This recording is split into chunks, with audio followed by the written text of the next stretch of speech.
This is my bank statement for last 30 days and अगर आप इसके इनफ्लोज और आउटफ्लोज देखोगे तो लगभग सेम ही है।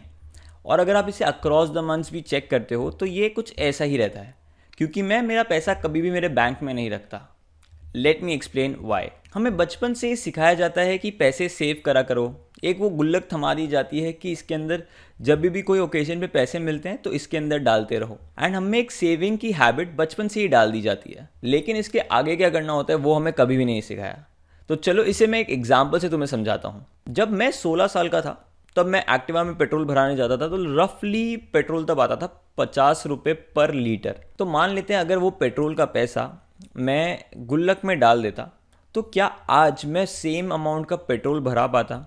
आपको पता है पेट्रोल का प्राइस रफली 100 रुपीज़ है एंड 50 रुपये पहले था, यहाँ से अप्रॉक्सीमेटली 10 साल पहले। तो अब मैं सिर्फ आधा लीटर पेट्रोल ही भरा पाऊंगा उसमें। तो चलिए आज वो सेविंग्स के आगे का स्टेप सीखते हैं और एग्जैक्टली समझते हैं हमें करना क्या चाहिए। और बचपन में जो हमारे अंदर वो हैबिट डाल दी थी गुल्लक की, वही आज हम हमारे बैंक अकाउंट्स के साथ कर रहे हैं, जो कहीं ना कहीं हमारे पैसे की ग्रोथ को रोक रहा है। तो सबसे पहली चीज़ जो हमें समझनी है वो है कि cash is a depreciating asset. अब बहुत लोगों को ये लगेगा कि यार कैश कैसे डेप्रिशिएटिंग एसेट है?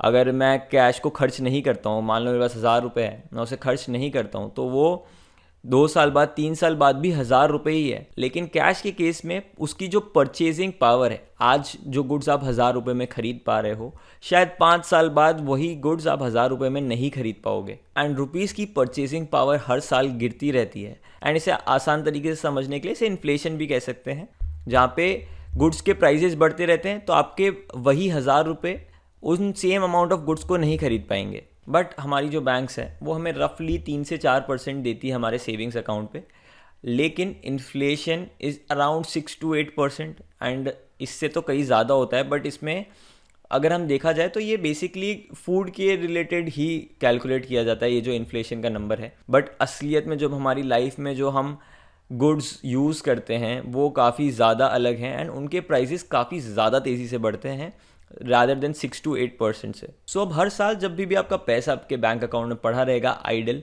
तो वो कहीं ना कहीं अपनी वैल्यू लूज़ करता जा रहा है एंड वो कम होता जा रहा है। अब आते हैं हम हमारे सेकेंड पॉइंट पे, keeping your money in the bank is not safe. एक सेकेंड, इस वर्ल्ड में कुछ भी सेफ एज सच कुछ भी नहीं होता है। हमारे अकाउंट्स, हमारी एफडीज़ कुछ एक एक्सटेंट तक ही प्रोटेक्टेड होते हैं, फुल्ली इंश्योर्ड नहीं होते। एंड जो भी पैसा हम हमारे बैंक अकाउंट में रखते हैं वो कहीं ना कहीं वो पैसा आगे लेंड करने के लिए यूज़ किया जाता है, किसी और को लोन देने के लिए यूज़ किया जाता है।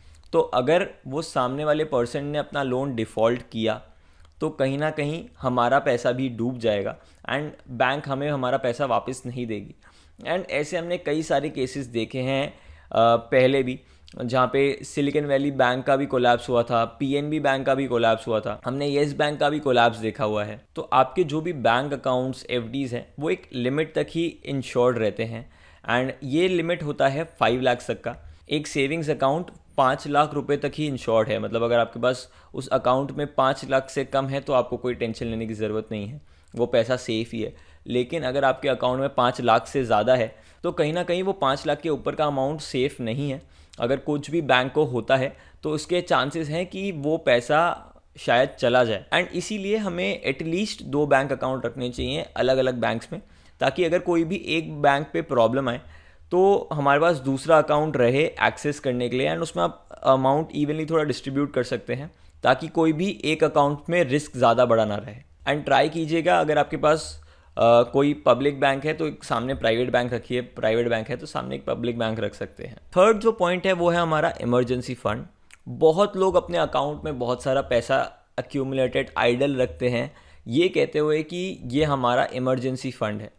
एंड काफ़ी लोगों को एक्चुअल इमरजेंसी फ़ंड का डेफिनेशन पता भी नहीं होता है एंड वो बहुत बड़ा अमाउंट ऐसे ही आइडल पड़े रहने देते हैं, जिसमें हर साल वो एक्चुअली कैश अपनी वैल्यू लूज़ भी कर रहा है एंड उन्हें उतने बड़े इमरजेंसी फ़ंड की ज़रूरत भी नहीं होती है। और इमरजेंसी फ़ंड काफ़ी ज़्यादा पर्सनल होता है and person to person and उनके स्पेंडिंग हैबिट्स पे बहुत ज़्यादा डिपेंडेंट होता है।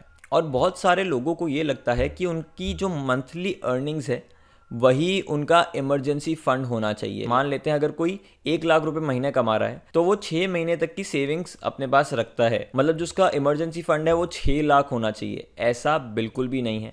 जो हमारा इमरजेंसी फंड है वो हमारे एक्सपेंसेस पे कैलकुलेट होता है, जो हमारे नेसेसरी कॉस्ट या जो भी एक्सपेंसेस होते हैं उनके बेसिस पे आपको कैलकुलेट करना होता है कि आपका इमरजेंसी फंड एग्जैक्टली कितना है। अब मान लेते हैं अगर आप कमा रहे हो 50,000 रुपये, लेकिन आपका खर्चा शायद 20,000 या 25,000 है, सो उसको आपको 6 से मल्टीप्लाई करना है, मतलब तो आपको करना है 25,000 इंटू 6 जो होता है 1.5 लाख रुपये, क्योंकि emergency fund base line of expenses पे कैलकुलेट होता है, ना कि आपके ओवरऑल साल के जो खर्चे होते हैं उसके बेसिस पे।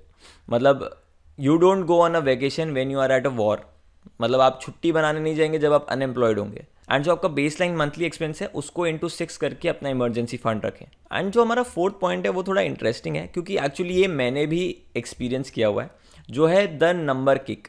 मतलब जब भी हम हमारे अकाउंट में एक ऐसा बड़ा नंबर देखते हैं तो हमें एक बहुत अच्छी किक मिलती है कि यार एक सेंस ऑफ सेटिस्फैक्शन रहता है कि यार मेरे अकाउंट में इतने पैसे हैं। एंड जब हम बचपन में मूवीज़ देखा करते थे उसमें भी ऐसा एस्पिरेशनल दिखाया जाता था कि आज मेरे बैंक अकाउंट में इतने पैसे पड़े हैं, आज मेरे बैंक अकाउंट में इतने करोड़ रुपए पड़े हैं। एंड वही कहीं ना कहीं हमारे दिमाग में भी एक इंप्रेशन छोड़ के चला गया जो हमें एक सेंस ऑफ किक देता है कि यार मेरे अकाउंट में इतने पैसे पड़े हैं। लेकिन असल में ये हमें कहीं ना कहीं लेज़ी और थोड़ा सा वल्नरेबल बनाता है कि यार मेरे अकाउंट में तो इतने पैसे पड़े हैं ना, मेरे को क्यों इतनी टेंशन लेने की ज़रूरत है, क्यों मेरे को हसल करने की ज़रूरत है, क्यों मैं एफर्ट मारूं यहाँ से, क्या मेरे पास तो इतने पैसे पड़े हैं। एंड जब भी हम ये बड़ा नंबर देखते हैं तो हमें कहीं ना कहीं हमें हमारे कंफर्ट जोन में ही रखता है कि यार हाँ मेरे पास इतना पैसा पड़ा हुआ है। और जब भी हमारा बैंक अकाउंट में ज़्यादा पैसे पड़े होते हैं हमें कहीं ना कहीं वो कुछ ना कुछ खरीदने का मन करता रहता है कि वो यार वो जो शूज़ मैंने देखे थे चल वो ले लेता हूँ, मेरे पास पैसे तो पड़े ही हैं, चलो मैं वो शायद बाइक ले लेता हूँ या शायद वो कार ले लेता हूँ जो मैं सोच रहा था, इसकी डाउन पेमेंट तो ऐसे ही कर दूंगा मैं। और ये नंबर किक लेने के लिए अब हम कहीं ना कहीं ओवर स्पेंड कर जाते हैं या हम कहीं ना कहीं लेज़ी बन जाते हैं इसकी वजह से। तो अब एग्जैक्टली इसका सॉल्यूशन क्या है एंड क्या एग्जैक्टली हमारा एक आइडियल तरीका होना चाहिए हमारे पैसे को पार्क करने का या सेव करने का, कि जिससे हम उसके रिटर्न्स भी कम ना करें और उसकी परचेजिंग पावर भी कम ना हो। क्योंकि कई बार हमारे लाइफ में ऐसे इंस्टेंसेस आते हैं जब हम हमारे अकाउंट में बहुत बड़े बड़े अमाउंट्स रखते हैं, जैसे अगर हम कोई गाड़ी लेने का सोच रहे हैं या अगर हम कोई घर लेने का सोच रहे हैं तो हम हमारे अकाउंट्स में एक अच्छा हेफ्टी अमाउंट रखते हैं। तो सबसे पहले हमें जो काम करना है वो है हमारे गोल्स को डिवाइड कर देना है शॉर्ट टर्म में और लॉन्ग टर्म में। मतलब जो भी गोल 5 साल के अंदर अचीव करना है वो शॉर्ट टर्म में आ जाएगा, एंड जो भी गोल 5 साल से बियॉन्ड में अचीव करना है वो लॉन्ग टर्म गोल में आ जाएगा। सो अब जो भी हमारे शॉर्ट टर्म गोल्स हैं उसके लिए जो भी हमने अमाउंट सेव किया हुआ है वो हमेशा लिक्विड एसेट्स में डालने का हम ट्राई करेंगे, क्योंकि वोलेटिलिटी की वजह से कहीं ना कहीं वो हमारा गोल पुश ना हो जाए। क्योंकि ऐसा नहीं होता जब भी हम मार्केट्स या ऐसे म्यूचुअल फंड्स में इन्वेस्ट करते हैं तो हमें एक स्ट्रेट लाइन में रिटर्न मिलता है, उसमें वॉलेटाइल रिटर्न्स होते हैं, काफ़ी बार नेगेटिव रिटर्न्स भी होते हैं, काफ़ी बार फ्लैट रिटर्न्स भी होते हैं। तो इस वजह से हमारे जो गोल्स हैं वो पीछे पुश ना हो जाए, इसके लिए हम हमेशा लिक्विड या सेफ एसेट्स में ही रखेंगे ताकि वो अपनी वैल्यू इतनी भी इरोड ना करें बट एक डिसेंट नंबर पे ग्रो भी करते रहें और सेफ भी पड़े रहें। और कोई भी एक अच्छा डेट इंस्ट्रूमेंट आपको 7 to 10% के बीच में प्रोवाइड कर देगा रिटर्न्स। आप बॉन्ड्स भी ट्राई कर सकते हैं इसमें। एंड अब जो भी आपका लॉन्ग टर्म गोल है उसको आप अपने इक्विटी पोर्टफोलियो से या इक्विटी इन्वेस्टमेंट से अचीव करने का ट्राई कर सकते हैं, जहाँ पर रिस्क थोड़ा ज़्यादा है बट रिटर्न भी काफ़ी अच्छा है जो आपको आपके गोल्स को अचीव करने में जल्दी हेल्प कर देगा। तो आई होप ये क्विक वीडियो से आपको आपके पैसे को कैसे एलोकेट करना है, अपने सरप्लस फंड्स को कैसे रीपोजीशन करना है उसमें हेल्प मिली होगी, एंड कैसे आप अपने लॉन्ग टर्म और शॉर्ट टर्म गोल्स को वोलेटिलिटी से दूर रख के उन्हें अचीव कर सकते हैं। तो मिलते हैं अगले वीडियो में, तब तक के लिए इस चैनल को सब्सक्राइब कर देना।